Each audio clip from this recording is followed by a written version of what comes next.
யுக தர்மம் ஜெகன் மாதா வாழை மனோன்மணியம் தாய் திருவடிகள் போற்றி. நாம் இந்த பதிவில் பார்க்க இருப்பது மாந்திரீகம் செய்வதற்கான அடிப்படை விதிமுறைகள் தெரிந்து கொள்ள வேண்டும். மாந்திரீகம் கற்றுக்கொள்ள விருப்பம் உள்ளவர்கள் ஒரு தெய்வத்தினுடைய எந்திரம் மந்திரத்தை வைத்து உருஜபித்தால் மட்டும் மந்திரம் சித்தியாகி விடாது. உதாரணமாக இப்போ விநாயகர் மந்திரம் எடுத்துக்கிறீங்கன்னு வைங்க. விநாயகர் மந்திரம் சொன்னால் கண்டிப்பாக விநாயகருடைய அருள் கிடைக்கும். அதில் எந்த மாற்றமும் இல்லை. ஏன்னா விநாயகர் இரக்கமுள்ள தெய்வம். ஆனால் சித்தியாகுமா என்று பார்த்தால் சித்தியாகாது. அதற்கு விதிமுறைகள் இருக்குது. அந்த விதிகளை எல்லாம் நம்ம கடைபிடிக்கணும். மாந்திரிகத்துக்குன்னு சில விதிமுறைகள் இருக்குது. அது பிரகாரம் தான் நம்ம போகணும்.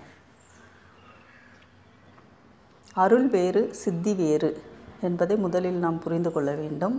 நான் இந்த பதிவில் மாந்திரீகம் சித்தியாக வேண்டி சில விதிமுறைகளை கொடுக்கிறேன். ஒரு தேவதா உபாசனை எடுப்பதற்கும் கர்ம காரியங்கள் செய்வதற்கும் அவரவர் பஞ்சபட்ச அதிகாரம் உள்ள நாளை முதலில் தேர்ந்தெடுக்க வேண்டும்.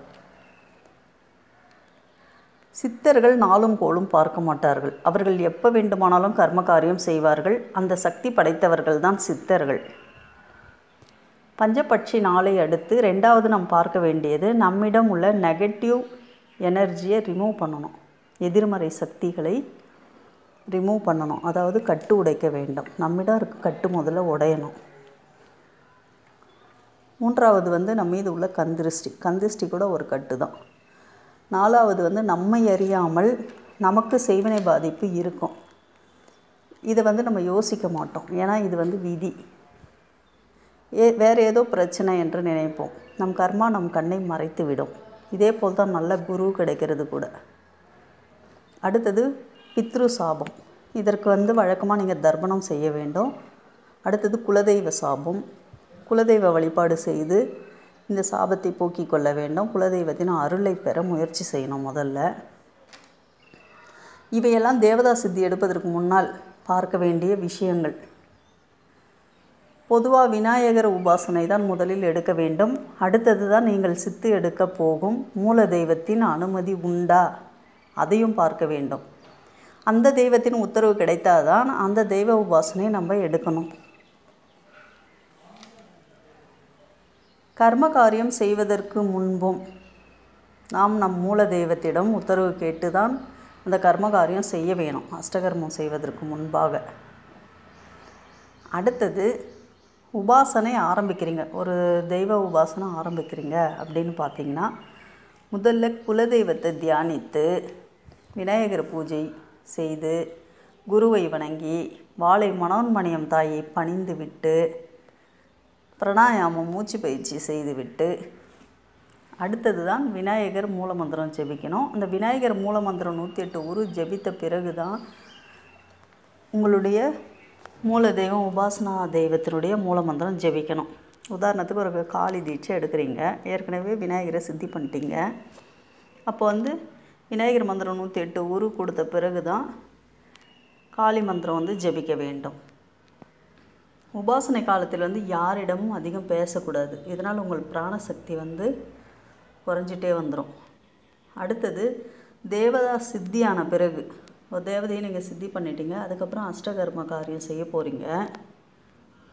அப்போவும் நீங்கள் என்ன பண்ணணுன்னா குலதெய்வம் விநாயகர் வழிபாடு குரு வணக்கம் வாழை பூஜை செய்துவிட்டு விநாயகருடைய மந்திரம் உருஜபித்து உங்களுடைய உபாசன தெய்வத்தினுடைய உருஜபித்து அதுக்கு பிறகு தான் பிரயோக மந்திரத்தையே நீங்கள் ஜபிக்க வேண்டும்.